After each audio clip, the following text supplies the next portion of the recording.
Pages में जाऊंगा या मैं यहाँ पर अपना इसी सेक्शन में कहीं जाऊंगा, मेरे पास ऑलरेडी यहाँ पर पेजेस बने बनाए मुझे मिल जाएंगे। तो अगर मैं यहाँ पर एक्स्ट्रा में जाऊंगा तो यहाँ पर लॉगिन रजिस्ट्रेशन का देखोगे मुझे पेज मिल जाएगा बना बनाया। तो ऐसे पेजेस मेरे पास क्या है, ऑलरेडी रेडीमेड यहाँ पर है, बने बनाए हैं, मैं इन्हें यूज करके अपना काम स्टार्ट कर सकता हूँ। कस्टमाइजेशन अगर आपको आता है, क्या चाहिए क्या नहीं चाहिए, उन चीजों को आप हटा सकते हो, मैनेज कर सकते हो। ठीक है, क्लियर है? तो ये चीज इंपॉर्टेंट है और इसी से आपका काम होना है। ठीक है, अब नेक्स्ट बात करते हैं। मेरे पास ऑलरेडी ये थीम डाउनलोडेड है यहाँ पे, तो मैं इस थीम को एक काम करता हूँ, कॉपी कर लेता हूँ और आपके फोल्डर में ले चलता हूँ यहाँ पे। ठीक है, इस थीम को कैसे इंटीग्रेट करना है प्रोजेक्ट में वो थोड़ा समझना है, बाकी बहुत आसान काम होगा, बाकी कुछ है नहीं। तो ये मेरे पास एक थीम रहेगी, इस तरह की थीम मुझे इंटीग्रेट करना है। लॉगिन का पेज बनाएंगे, रजिस्ट्रेशन का पेज बनाएंगे और फिर उसके बाद उसमें फंक्शनलिटी इंप्लीमेंट करेंगे, अपना डेटाबेस कनेक्टिविटी करके एक्चुअल लॉगिन रजिस्ट्रेशन का काम करेंगे। ठीक है, तो इससे तुम्हें चीजें क्लियर हो जाएंगी। तो ये रही मेरी थीम। अब इस थीम को सबसे पहले मुझे क्या करना होगा, इसे यूज करने के लिए, देखो थीम यही मैं यूज कर रहा हूँ। एक्चुअल में थीम बहुत सारी मिलती है बट मैं यही यूज कर रहा हूँ क्योंकि ये फ्री थीम है, तो आप इसको इजीली यूज कर सकते हो। इसमें सारे फीचर लगभग है, आपको जो चाहिए ना, टेबल से लेकर के सारी चीजें, आपको डेटा टेबल सब कुछ मिल जाएगा इसमें, एवरीथिंग इसके अंदर अवेलेबल है। ठीक है, तो इसके लिए फायदा ये है कि इससे अगर मैं यूज करता हूँ मुझे इसके अलावा कुछ और यूज करने की जरूरत नहीं, मेरा काम सारा इसी से हो जाएगा। ठीक,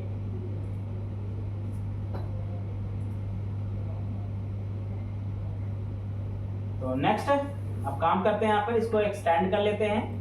राइट क्लिक करो, इसको एक्सट्रैक्ट ऑल कर लो। ये मेरी थीम यहाँ पर हो गई एक्सट्रैक्ट। और उसके लिए एक काम करते हैं, एक नया प्रोजेक्ट भी सेटअप करेंगे हम लोग, क्योंकि नए प्रोजेक्ट में थीम सेटअप होगी। इस प्रोजेक्ट का आप एक नया प्रोजेक्ट बना लो यहाँ पर। इस प्रोजेक्ट का आप ASP.NET core web app model view controller, ठीक है, यही प्रोजेक्ट लेंगे और इसका नाम क्या दे देते हैं, मान लो यहाँ पर, और मान लो क्लेम ऐप, ठीक है। और .NET क्या दोगे नाम, इतने दिन पढ़ रहे तो लोग अभी इतना ही नहीं कर पाए हैं। तो मैंने यहाँ प्रोजेक्ट से अंदर क्लेम ऐप नाम से इसको बनाया है। बाकी जो चीज जैसे रखनी है रख लो, कोई दिक्कत नहीं है, क्रिएट कर लो। ये तुम्हारा थीम एक्सट्रैक्ट हो गया। यहाँ पे इसके अंदर देखोगे तो तुम्हारे पास ये सारे फोल्डर हैं, बट इसमें इंडेक्स फाइल जो होती है तुम्हारी मेन फाइल है, यही तुम्हारी एक्चुअल फाइल रन करती है। ठीक है, इसको इंटीग्रेट कैसे करना तुम्हें अपने प्रोजेक्ट के अंदर, सबसे पहले वो चीज समझनी होगी। तो ये रहा मेरा प्रोजेक्ट, जो कि मेरा ब्लैंक प्रोजेक्ट बना है। इसके अंदर वही डिफॉल्ट एक कंट्रोलर और एक हमारा क्या बन गया, मॉडल बन गया। ठीक है, अब देखो, अब प्रोजेक्ट के अंदर क्या होता है, ERP के अंदर क्या होता है कि सबसे पहले जब हम लोग कोई भी अपना वेबसाइट का लैंडिंग पेज डालते हैं, या कह लो कि हम डोमेन डालते हैं, जैसे मैंने डाला www.xyz.com, तो xyz.com पे एक लैंडिंग पेज कॉन्फ़िगर्ड होता है, यानी कि उसका जो मेन पेज होता है वो कॉन्फ़िगर्ड होता है। लेकिन मेन पेज कॉन्फ़िगर्ड होने के बावजूद मेन पेज का कंसेप्ट होता है कि अगर यूजर ऑथराइज नहीं है, ऑथेंटिकेटेड नहीं है, तो वो आपको रिडायरेक्ट कर देगा पहले ऑथराइज होने के लिए, यानी कि लॉगिन पेज पे भेज देगा। वंस आप लॉगिन कर लोगे, जब आप उसे लॉगिन कर लोगे सक्सेसफुली, तब आपको वापस उस पेज पे आने के लिए लैंड कर देगा, यानी फिर आप उस पेज पे आ सकते हैं। ठीक है, तो इंपॉर्टेंट पॉइंट ये होता है। अब इंपॉर्टेंट है कि सबसे पहले मुझे दो पेज यहाँ चाहिए, एक तो मेरा डैशबोर्ड चाहिए जो मेरा मेन पेज होगा, और दूसरा मेरा लॉगिन पेज हो चाहिए कि जब मैं डैशबोर्ड पे कॉल करूं और लॉगिन नहीं हूं तो लॉगिन पे चला जाएगा।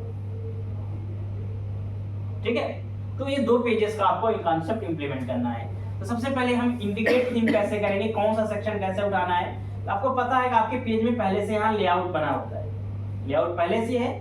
व्यूज के अंदर गया अगर मैं, शेड के अंदर, तो ऑलरेडी क्या यहाँ पर है, लेआउट बना है। ठीक है, अब लेआउट में क्या होता है भाई, चाइल्ड पेज रेंडर हमारे पास यहाँ पर होता है, रेंडर बॉडी में चाइल्ड पेज मेरे लोड होते हैं, दैट्स गुड। अब बाकी चीज क्या है यहाँ पे, बाकी आप देखोगे यहाँ नेविगेशन बार बना होगा, इसको हटा देंगे, हम नया लगा देंगे, लिंक वगैरह हमारे सारे अपने आ जाएंगे। ठीक है, तो पहले हम इसी पे काम करने वाले हैं, किस पे, लेआउट। अब इसके लिए सबसे पहले आपको क्या करना है, अपना जो इंडेक्स फाइल यहाँ पर है, इस पे राइट क्लिक करो, इसको किसी भी एडिटर में खोल लो, VS कोड में, नोटपैड में, जिसमें आपको समझ में आए। मेरे पास VS कोड यहाँ पे है, मैं इसमें इसको ओपन कर लेता हूँ, ऐसे पूरा कोड को दिख गया मुझे। ठीक, अब सबसे पहले क्या करना है, सबसे पहले इसके जितने लिंक हैं, चाहे वो आपकी CSS हो और चाहे JS, इन सब लिंक को ले जाके पहले आपको लेआउट में लिंक कराना है, क्योंकि ये सब कॉमन है। तो पहले मैं क्या करूंगा, ये सारे लिंक जितने भी हैं ये कॉपी करूंगा मैं यहाँ से, ये सारे लिंक कॉपी, और यहाँ चलो, ठीक है, ये सारे लिंक पहले वाले क्या करते हैं, हटा देते हैं, ये सब की जरूरत हमें नहीं है, और मैं यहाँ पर उसको क्या करता हूँ, पेस्ट करता हूँ। ये मेरे लिंक सारे आ गए नए वाले। ठीक है, ये CSS है। अभी अगर आप सेम देखोगे तो एकदम नीचे साइड में, ये तो हमारे पास फ्रंट था, अगर मैं एकदम नीचे देखूंगा तो यहाँ पर देखो फ्रंट नीचे हमारी जावास्क्रिप्ट के भी लिंक है ये। ठीक है, सो ये लिंक आल्सो हमें रिक्वायर्ड है, तो मैं इनको भी कॉपी कर लूंगा। ठीक है, और JS वाले जितने लिंक होंगे ये सभी मैं कॉपी करके सीधा ले जाऊंगा, और आप हेडर में ही लिंक करा देंगे इनको, यही लिंक करा दोगे। ठीक है, मैंने इनको भी लिंक करा दिया। लेकिन अब इंपॉर्टेंट क्या है, इंपॉर्टेंट ये है कि इनके लिंक के लिए जो फाइलें लिंक है, वो फाइलें हैं क्या, वो भी तो हमें लानी पड़ेंगी। प्लगइन्स के अंदर देखो मिल रही है, डिस्ट के अंदर मिल रही है। ठीक है, तो प्लगइन और डिस्ट ये दो फोल्डर आप देखेंगे, इन्हीं के अंदर आपकी सारी जो फाइलें हैं वो एग्जिस्ट कर रही हैं। ठीक है, तो हमारे पास स्टैटिक फाइलें हम कहाँ रखते हैं, wroot के अंदर रखते हैं। तो यहाँ इस फोल्डर में जाइए और इसके अंदर देखिए प्लगइन और डिस्ट, दो फोल्डर को कॉपी करिए। ठीक है, और आप इसे लाइए अपने इस wroot वाले फोल्डर के अंदर,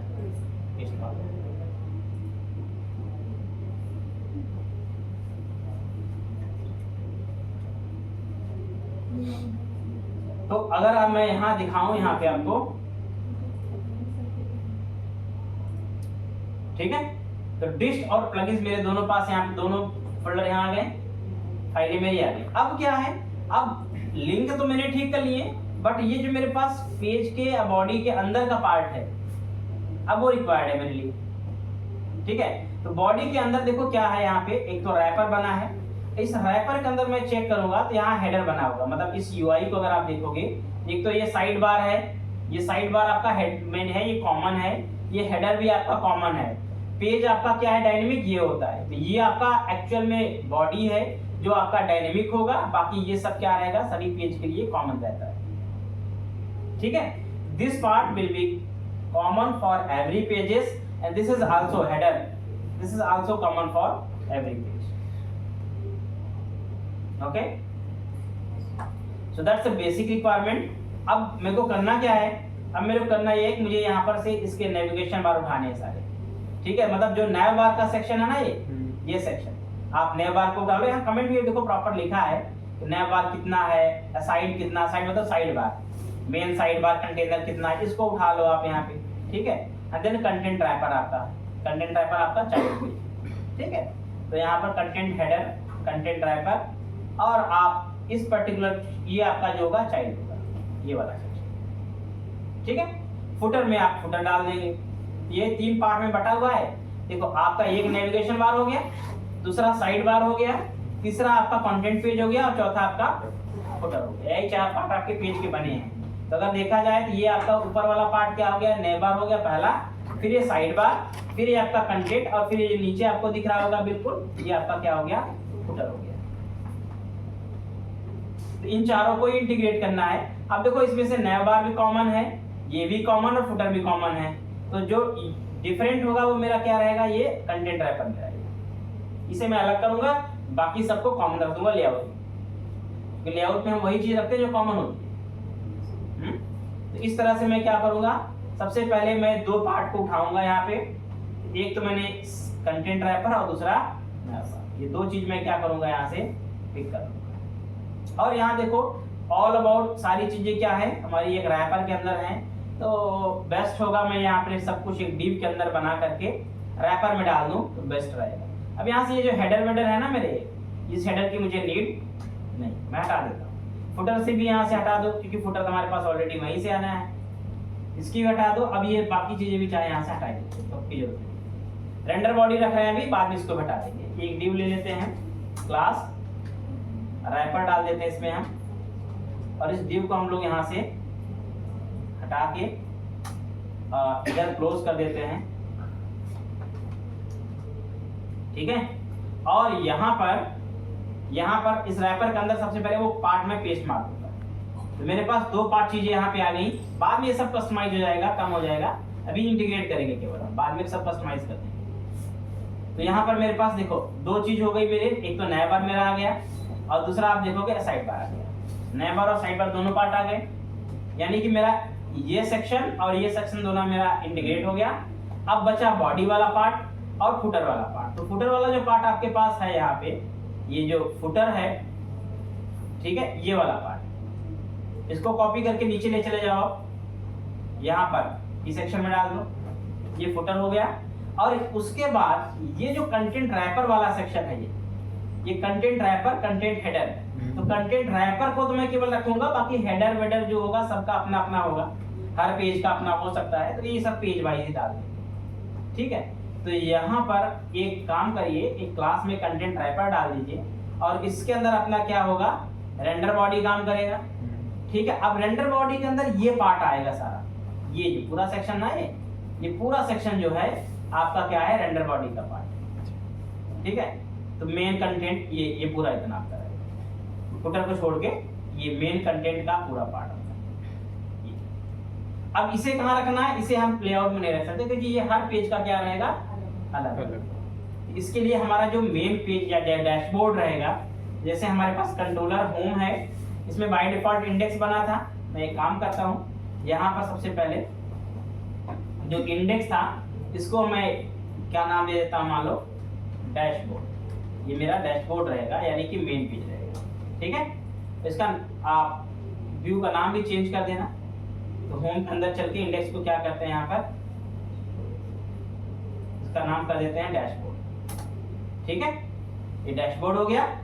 और अपना जो program.cs है, यहाँ भी डिफॉल्ट क्या करते हैं, डैशबोर्ड का, इंडेक्स को डैशबोर्ड से रिप्लेस कर देते हैं। और मेरे पास जो डैशबोर्ड है, इसके अंदर मैं क्या करूंगा, ये सेक्शन जो मेरा होगा, ये जो सेक्शन कंटेंट का है ना, इसके अंदर मैं इसको कॉपी करके लाके पेस्ट मारूंगा, ठीक है। अभी फिलहाल मैं प्रोजेक्ट को डिफॉल्ट चलाऊं तो मेरा जो थीम है उसका सेक्शन लोड होने लगेगा। कितना लोड होता है, क्या होता है, इसको रन करके पहले देख लेते हैं, फिर लॉगिन पेज बनाएंगे, आगे कॉन्फ़िगरेशन। ये केवल थीम को कॉन्फ़िगर करने का तरीका बता रहा, बाकी थीम को और स्टाइलिश कैसे बनाना, कस्टमाइज कैसे करना, उस पर काम करना पड़ेगा। एक थीम कॉन्फ़िगर करने के लिए हमें कुछ टाइम चाहिए होता है। फिलहाल ये मैं इसको थोड़ा सा जूम आउट कर देता हूँ 100% पे। ये देखो आपकी थीम कॉन्फ़िगर होके आ गई, सेम वैसे ही आ रही है जैसे आपको दिख रही है, ठीक है। पेजेस इसके अंदर पे कोई नहीं चलेंगे, बट हाँ अभी मेरे पास मेरी पूरी थीम यहाँ पर लोड होकर के मुझे मिल गई है, ठीक है। अब ये जो पार्ट है मेरा है वो डायनेमिक है, सभी पेजेस के लिए अलग अलग बनेगा। ये नेविगेशन बार भी मोस्टली हमारे डायनेमिक होते हैं, जो डायनेमिक डेटाबेस से बन के बात आते हैं, लिंक होते हैं, मोस्टली चीजें डायनेमिक ही होती हैं। यहाँ जरूरत जितनी है चार्ट वगैरह की, ये सब डायनेमिक होगा, जितना जरूरत है रखिए, अदरवाइज हटा सकते हैं, ठीक है। अब आपके पास 4 पार्ट मैंने बताया आपकी थीम के थे, इन चारों पार्ट को आप अलग अलग कस्टमाइज करते हैं, ठीक। या अगर आपको लगता है यार सब कुछ एक ही जगह रखने से कॉम्प्लेक्स हो रही चीजें, अब जैसे लेआउट में तुमने 3 पार्ट रखे कि भाई ये भी रख लिया, साइड बार भी रख लिया, फुटर भी रख लिया ना, अलग अलग। तो अगर अभी मैं इसको ओपन कर दूं ना, तो बहुत सारा HTML आपको दिखेगा, लंबा सा दिखेगा। तो मैं इसको भी थोड़ा सा अच्छा कर सकता हूँ, या कह लो कि मैं इसे सेपरेट कर सकता हूँ। इसे हम कंपोनेंट वाइज डिवाइड कर सकते हैं, ठीक है। जिस कंपोनेंट को हम यहाँ पर पार्शियल व्यू के नाम से जानते हैं। अगर मेरा कोई बहुत कॉम्प्लेक्स पेज है और मुझे लगता है कि ये सब कॉम्प्लेक्स पेज एक ही जगह सारा HTML लिख रहा हूँ मैं, सब कॉम्प्लेक्स हो जाएगा, तो उसको क्या करो, आप अलग अलग पार्ट में तोड़ो, अलग अलग पार्शियल व्यू बनाओ और सभी पार्शियल व्यू को अपने जरूरत के हिसाब से कॉल कर लो। तो उससे क्या होगा कि भाई जैसे मान लो मेरा टॉप नेविगेशन बार था, अलग पेज बन गया, साइड नेविगेशन बार अलग पेज बन गया, फुटर अलग पेज बन गया। अब उनको कॉल कर लिया मैंने एक जगह, तो उससे फायदा क्या है कि तुम्हारा एक तो कोड मैनेजेबल है, कोड रीयूजेबल है, ठीक है, क्योंकि आप पार्शियल व्यू बनाओगे। पार्शियल व्यू बनाने का मतलब यही होता है कि मैं एक ऐसा कंपोनेंट तैयार कर लूं व्यू का जिसे मैं चाहूं जितनी बार चाहूं उतनी बार कॉल कर पाऊं, या मैं कोड को वेल ऑर्गेनाइज कर पाऊं, सेपरेट कर पाऊं, कोड कॉम्प्लेक्स ना होने पाए, ठीक है। तो मैं ऐसा अप्रोच भी इंप्लीमेंट कर सकता हूं, वो आपके लिए थोड़ा सा ज्यादा बेटर होता है। प्रोजेक्ट में ऐसा डिमांड भी किया जाता है कि आप ऐसा बनाओ, ठीक है। वो भी हम करेंगे, पार्शियल पेज में से ब्रेक भी करेंगे और उसे ऑर्गेनाइज भी करेंगे, ठीक है। तो फिलहाल के लिए ये तो मेरा रहा सेक्शन कि किस तरह से मुझे अपने एप्लीकेशन को मुझे कॉन्फ़िगर करना। अब एक काम करते हैं, सबसे पहले मैं चाहता हूं कि इसमें से ये जो चीजें हैं इनमें से कुछ चीजें हटानी है। जैसे ये अलेक्जेंडर का पार्ट है, हटाना है, ठीक है। ये मान लो डैशबोर्ड में ये जो चीजें आ रही हैं हटानी है मुझे, है सर्च बॉक्स चाहिए मुझे, चलो ठीक है। बाकी मेनू बार मुझे यहाँ पर कुछ कमी चाहिए, 2 4 6 चाहिए, ये सारे नहीं रखने हैं। तो देखो आपको काम कैसे करना है, उसका सही तरीका क्या है, उसे समझने का प्रयास है, ठीक है। कभी भी थीम कॉन्फ़िगर कर रहे हो, कोई भी चीज आप डायरेक्टली डिलीट कर दीजिए बाद में, ठीक है। आपको जो नहीं चाहिए आप उसे कमेंट कर दो, ठीक है। बाद में आपको जब आप एक बार सब कुछ कमेंट करो, बाद में एक बार क्लीन अप चलाओ, फिर जब आपको जो चीज जरूरत नहीं है सबको क्लीन कर दो, डिलीट मार दो। लेकिन पहले आप क्या करो, कमेंट। कैसे करना है, जैसे मान लो इस पे इसको मुझे हटाना है, इस पे मैं राइट क्लिक करूंगा, इंस्पेक्ट करूंगा, इसका एचटीएमएल मैं देखूंगा भाई ये एचटीएमएल कितनी दूर में लोड हो रही है, मतलब ये इसका कितना पार्ट है। तो देखो ये यूजर पैनल है, ये दिख रहा है मुझे यहाँ पर, इसमें क्लास लगी क्या है, यूजर पैनल, ठीक है। तो आप इसको क्लास वाइज या टेक्स्ट वाइज, इमेज वाइज कैसे भी सर्च कर लो। तो मैं इसको कॉपी कर रहा हूँ, अपने लेआउट में चल रहा हूँ, कंट्रोल F कर रहा हूँ, ये यूजर पैनल मुझे मिल गया यहाँ पर, ठीक है। So this is my completely div of user panel and just to be control K and comment हो गया, कंट्रोल S वापस लोड। तो आप देखोगे आपका ये पार्ट यहाँ से हट गया होगा। तो अभी ऐसे करना है, प्रैक्टिस ऐसे करनी है, डायरेक्टली डिलीट कुछ नहीं करना है, कमेंट कर दो, देखो वो पार्ट हट गया, ठीक है। अभी सर्च बॉक्स है, ठीक है, बट मुझे ये नीचे के जो 2-3 डैशबोर्ड दिख रहे हैं ये भी हटाने हैं मुझे, इन पे भी राइट क्लिक करो, इंस्पेक्ट करो, और ये देखो कुछ एलाइज हैं, ठीक है। ये सब देखो कुछ एलाई है यहाँ पर डैशबोर्ड की, जो आपके पास यहाँ पर डैशबोर्ड 1। अब ये एलाइज आप यहाँ पे जाओगे तो देखो ये आपको दिखाएगा, ये एलाई दिखा रहा है यहाँ पे, नैब ओपन मेन, ये एलाई है। तो मैं इसको क्या करता हूँ, कमेंट मार, इसको सर्च कर लो, ये दिख रहा है आपके पास डैशबोर्ड 1, डैशबोर्ड 2, डैशबोर्ड 3, ठीक है। तो डैशबोर्ड का पूरा सेक्शन मैंने लिया, कंट्रोल K एंड C, ये भी कमेंट। तो सिंपल आपको इसी तरह से शुरुआत में कमेंट करना है और एक एक करके कमेंट करते रहो, चेक करते रहो कि कितना हट रहा है, कितना बच रहा है। आप ऐसे करते रहोगे तो आपकी चीजें अपने आप प्रैक्टिस में आ जाएगी। अब वो पार्ट भी हट गया, ठीक है। अब ये बचा, अब मुझे मान लो इसमें से 3-4 मेनू छोड़ने अभी के लिए है, इनका नाम चेंज करूंगा मैं बाद में। और मैं चाहता हूँ इसके अंदर जैसे मान लो ये नया बार लेआउट ऑप्शन है, इसके अंदर कई मेनू ऑप्शन है, मैं चाहता हूँ उसको 3 छोड़ के बाकी सब हटा दूं मैं ना। इसके अंदर भी मैं इंस्पेक्ट, इस पे भी ऐसे इंस्पेक्ट कर लूं, एलआई कॉपी कर लो, नया आइटम ये पूरा दिख रहा है आपके पास, इसमें देखो एलआई बनी हुई ये सारी है, ठीक है। तो क्लास यहाँ पर आप ले लो, नैब ट्री ये आपके पास है, और इसके अंदर क्या है, नैब आइटम है। इसके अंदर आप जो भी नैब आइटम्स हैं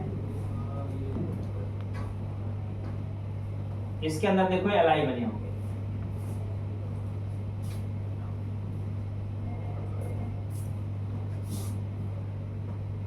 और इसके अंदर जो आइटम बने हैं लेआउट ऑप्शंस हैं, top navigation bar, navigation side bar, box, ये जो ऑप्शंस इसमें हैं उसके हिसाब से मैं क्या कर सकता हूँ, इनको हटा सकता हूँ। मतलब सर्च करो आप इन्हें,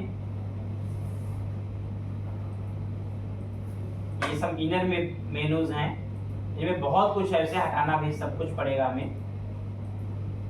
ये टॉप नेविगेशन बार है, इसके अंदर देखो ये एलाइज हैं, ये सब इसके एलाई बार, ये जितने भी एलाई हैं आपको जितने चाहिए उतना छोड़ो, बाकी सबको। तो अभी जैसे ये सब एलाई ही यहाँ पर पड़े हुए, देखो कितने एलाई हैं, ठीक है। अब इसमें मुझे 2 चाहिए मान लो, बता दो आप सब, ठीक है। फिलहाल ऐसे ही हमारे पास क्या है यहाँ पे, बाकी भी हैं भाई। मुझे यहाँ पर देखो ये है, ये तो मैंने हटा दिए। अब चार्ट है, यूआई है, फॉर्म्स के बाद मुझे सारे हटाने हैं, ठीक है। मैं काम करता हूँ, यहाँ पे चलता हूँ, ये एलाइज हैं, यूआई एलिमेंट, फॉर्म्स के बाद सारे हटाने हैं। ये सारी एलाई क्या करो आप यहाँ, पहले तो आप कर लो इनको कोलैप्स, ये सब एलाई बने नेविगेशन पर।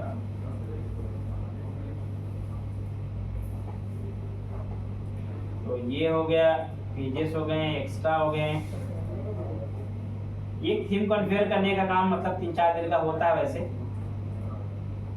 फिलहाल मैं शॉर्ट में आपको बता रहा हूँ, लेकिन ये काम थोड़ा सा टाइम टेकन होता है, इतना जल्दी वाला नहीं होता है यार, तुरंत कर लोगे क्योंकि थीम की बात। फिलहाल मेरे पास यहाँ पर मुझे जितना चाहिए था 3-4 छोड़ के मैं क्या करता हूँ यहाँ पर सारे यहाँ से अभी मैं यहाँ से हटा, ठीक है। और मेरे पास यहाँ पर जो बचा है फॉर्म्स तक ही है, वापस रन करके देखो आपके पास उतना ही यहाँ पर बचे होंगे अलाइन जितना आपने रिक्वायरमेंट रखा, उनको एडिट कर लेंगे, बाकी जरूरत के हिसाब से आप बढ़ाते जाओ, कोई दिक्कत नहीं।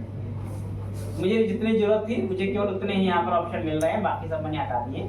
इनको अपने हिसाब से आप चेंज कर लो, एडिट कर लो, कोई दिक्कत नहीं। सेम आपके पास ये जो सेक्शन है इसमें आपको कोई पार्ट मान लो नहीं चाहिए या आपको एक्स्ट्रा लग रहा है, हटा दो, क्या दिक्कत। बस ये देखना है चीज, मुझे फुटर चेंज करना है, यहाँ पर एडमिन एलटी का आ रहा है, मैं अपना चेंज करना चाहता हूँ, तो मेरे पास लेआउट है, फुटर है, यहाँ पे सब कुछ हमने यहाँ बनाया हुआ है। मैंने यहाँ पर कहा चलो ठीक है, इसका मैं नाम क्या दे देता हूँ, प्रोजेक्ट का नाम क्या बनाया था मैंने यहाँ पे, claim.com, और यहाँ पे claim.com। तो चलो ठीक है, मैंने ये डाल दिया यहाँ पर, रिजर्व जो भी है वजह अपने दे, तो सब चेंज कर लो। तो कुल मिलाकर के हमारे पास यहाँ पे 2024-25, ठीक है। ये हेडर चेंज कर लो, बॉडी चाहिए बॉडी का कंटेंट चेंज कर लो, जो चीज आपको जैसे चेंज करनी हो आप अपनी थीम को पूरा कस्टमाइज कर सकते हो। You are feasible to do anything. मुझे मान लो ये सेक्शन यहाँ पे हटानी है, दोनों सेक्शन नीचे वाले हटाने हैं, ठीक है। जो सेक्शन आपको हटाने, मान टू डू लिस्ट हटानी है, इंस्पेक्ट करो और इसकी जो क्लास है आप इसको कॉपी कर लो, ठीक है। और ये देख लो कि बन कहाँ रहा है, कितने बन रहा है। टू डू लिस्ट मुझे पूरा हटाना है, टू डू लिस्ट पूरा इतना है, कार्ड है ये पूरा कार्ड हटाना पड़ेगा। तो आपका जहाँ आएंगे अपने डैशबोर्ड में फाइंड कर लो,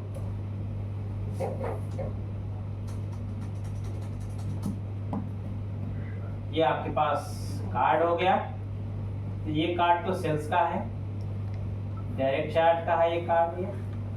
ये जो कार्ड टू डू लिस्ट का कार्ड ये टू डू लिस्ट है, हटा दो। और क्या हटाना, मान लो कैलेंडर पे हटाना आपको है, राइट क्लिक कर लो, इंस्पेक्ट कर लो। तो ये सब चीज आपको खुद प्रैक्टिस करनी पड़ेगी, जब 2-3 थीम पे करोगे ये सब तुम्हें खुद ही क्लियर हो जाएगा। देखो ये कैलेंडर का पार्ट रहा है मेरा, बॉडी रहा है ये, इसमें देखता हूँ मेरा कितना जाएगा सेक्शन। कार्ड है ये, अच्छा ये पूरा कार्ड कैलेंडर का है, तो कैलेंडर का कार्ड आप उठा लो, कोई दिक्कत नहीं। इधर देखोगे आपका कैलेंडर भी नहीं होगा, कंट्रोल या ये देखो कैलेंडर का पार्ट है, इसे जो नहीं चाहिए आपको इसमें से जस्ट लीव इट, ठीक है। तो ये तो बेसिकली मैंने अपनी थीम को थोड़ा सा कस्टमाइज कर लिया अपनी जरूरत के हिसाब से। बाकी डायनेमिक करना है उसे हम करते रहेंगे, डायनेमिक देखते रहेंगे, बट जो पार्ट्स मुझे नहीं चाहिए थे मैंने हटा लिए, जो पार्ट चाहिए मैंने अभी छोड़ दिया, ठीक है। ये एक थीम आपने कॉन्फ़िगर की हुई है अपने प्रोजेक्ट के तौर। अब इसमें पेजेस भी चाहिए मुझे, जो पेज जैसा चाहिए आप कंट्रोलर एक्शन बनाते चलो, थीम से कोड उठाते चलो और पेज डिजाइन का अपना जो है पेज वहां चिपकाते चलो। थीम आपकी कॉन्फ़िगर प्रॉपर हो ही चुकी है, तो आपको ज्यादा कुछ करने की इसमें जरूरत नहीं पड़ेगी, ठीक है।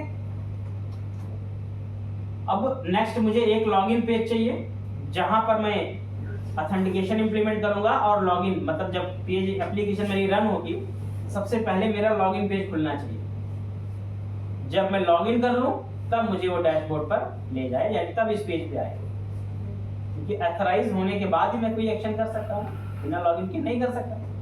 तो सबसे पहले मुझे वो फंक्शनैलिटी और फीचर इंप्लीमेंट करना है। We have already login page, मेरे पास लॉगिन पेज पहले से है। सबसे पहले मैं क्या करूँगा, अपना कंट्रोलर और एक्शन बनाऊंगा। ठीक है, तो यहाँ पर लॉगिन वगैरह के लिए आप एक नया कंट्रोलर बनाइए। मैं एक नया कंट्रोलर ऐड कर रहा हूँ, that is called the account controller.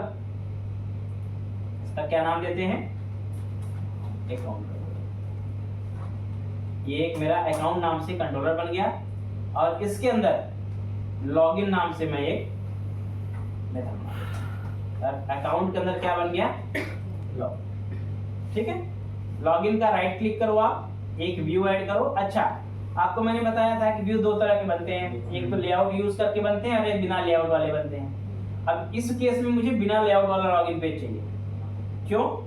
क्योंकि लेआउट अगर आ ही गया तो लेआउट मतलब ये सब मेरा सेक्शन आ जाएगा उसमें, ये थोड़ी चाहिए मुझे केवल प्लेन लॉगिन पेज चाहिए ना। तो अगर मैं आपको केवल और केवल ये वाला लॉगिन पेज दिखाऊं जो मेरे पास यहाँ पे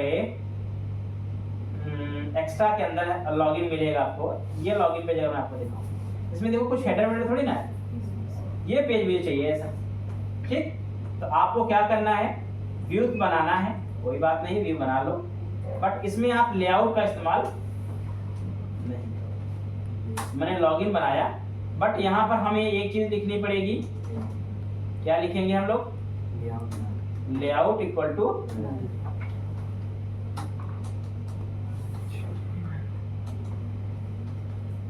ठीक है।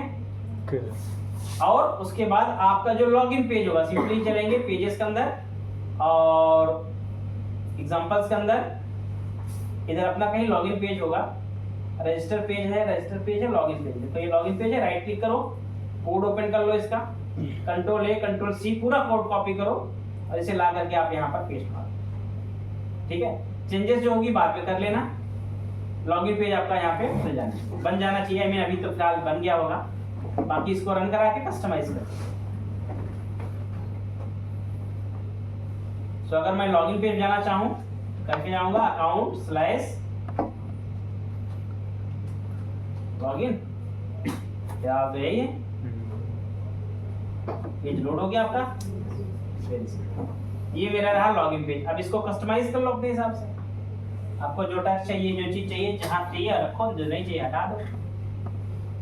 ठीक है, और फिर उसके बाद इसमें फंक्शनैलिटीज इंप्लीमेंट करना स्टार्ट कर दो। फंक्शनैलिटीज से इंप्लीमेंट करो। तो पेज तो इतना ही बनना है, बाकी जब प्रोजेक्ट बनाओगे तो पेजेस तुम्हारे बनते जाएंगे, बढ़ते जाएंगे। एक पेज तो अभी फिलहाल के दो ही होगा, डैशबोर्ड और लॉगिन। लॉगिन करा के डैशबोर्ड पे जाएंगे, फिर उसके अंदर अपना काम और आगे इंप्लीमेंटेशन करते रहेंगे, क्या करना है वो देखते रहेंगे।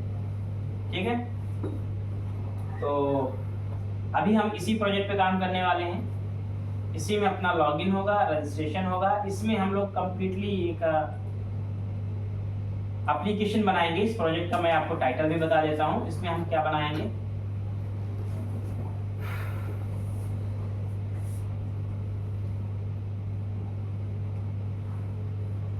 इसमें बनाएंगे हम लोग टास्क मैनेजमेंट सिस्टम।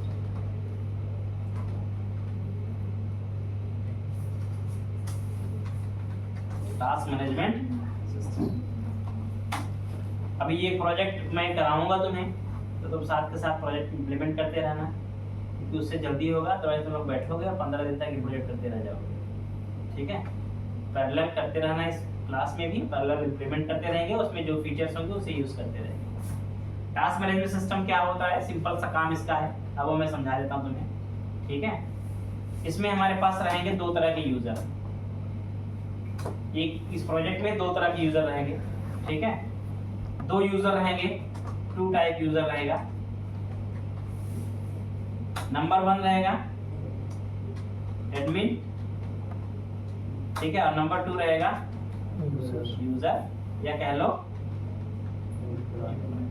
ठीक है, एडमिन का काम क्या है, एडमिन का काम है टास्क को क्रिएट करना, टास्क को असाइन करना, टास्क को मैनेज करना। सिंपल सी समझो कि जिसको एडमिन का राइट्स है वो टास्क नया बनाएगा, टास्क किसी को असाइन करेगा, टास्क को अपडेट करेगा, टास्क को मैनेज करेगा। ठीक है, और एम्प्लॉय का काम क्या है, टास्क को स्टार्ट करेगा, टास्क का प्रोग्रेस अपडेट करेगा और टास्क को कंप्लीट करेगा। तो 2 सेक्शन यहाँ पर तुम्हारे बन जाएंगे। ठीक है, तो एडमिन क्या करेगा? Admin responsible for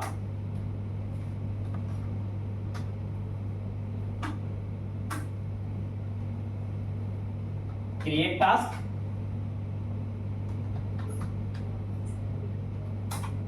assign task,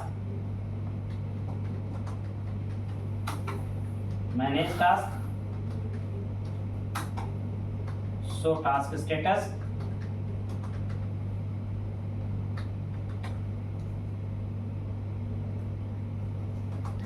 and filters। ठीक है, एडमिन का काम यह है, एडमिन किसी को टास्क बनाएगा, नया टास्क बनाएगा, किसी को असाइन करेगा, उसे मैनेज करेगा और बेसिकली टास्क स्टेटस को देख पाएगा। ठीक है, फिल्टर मतलब उसे देखना और डेट वाइज की इसके बीच का टास्क दिखाओ, इस मंथ का टास्क दिखाओ या इस कैटेगरी का टास्क दिखाओ। ठीक है, तो फिल्टर मतलब बहुत सारे टास्क बनेंगे तो सर्च भी करेगा वो, कुछ ना कुछ फिल्टर लगाने पड़ेगा। ठीक है, और एज वेल एज दूसरा एडमिन का काम ये भी होगा कि भाई जो एम्प्लॉय होंगे उन्हें भी क्रिएट करेगा। तो एम्प्लॉय या यूजर क्रिएट करेगा और मैनेज करेगा। यानी किसी नया एम्प्लॉय को क्रिएट करना है, उसे टास्क असाइन करना है, मैनेज कर भाई कल आपकी ज्वाइनिंग हुई, मुझे आपको पहले इस सिस्टम में आपका डेटा क्रिएट होगा तब मैं आपको टास्क असाइन कर सकता हूँ, पहले क्रिएट करूंगा उसके बाद असाइन करूंगा। ठीक है, तो क्रिएट और मैनेज ये दोनों करेंगे। ठीक है, एंड देन उसके बाद आपके पास आता है एम्प्लॉय का टास्क। एम्प्लॉय या फिर यूजर का काम क्या रहेगा इसमें? एम्प्लॉय यूजर क्या करेगा? अच्छा, इन दोनों में ध्यान रखना, कॉमन क्या होगा मैं बताऊंगा। इन दोनों में इसमें क्या होगा?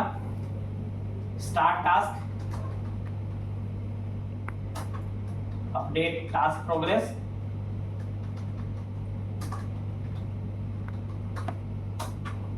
ठीक है, complete task. Update task progress में ही आपका कंप्लीट टास्क होगा।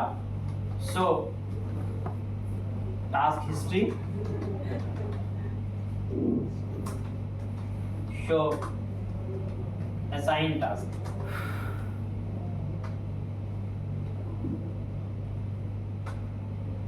ठीक है, और तीसरी चीज क्या होगी? Common for both. Common for both भाई देखो दोनों ही आएंगे, चाहे यूजर हो या एम्प्लॉय हो। लॉगिन दोनों में क्या रहेगा? कॉमन रहेगा। लॉगिन दोनों में रहेगा, लॉग आउट दोनों में रहेगा। ठीक है, ये दो चीजें जो रहेंगी दोनों में ही रहेंगी, चाहे वो कोई एम्प्लॉय हो या फिर कोई यूजर हो या एडमिन हो, दोनों ही लॉगिन लॉग आउट का काम करेंगे।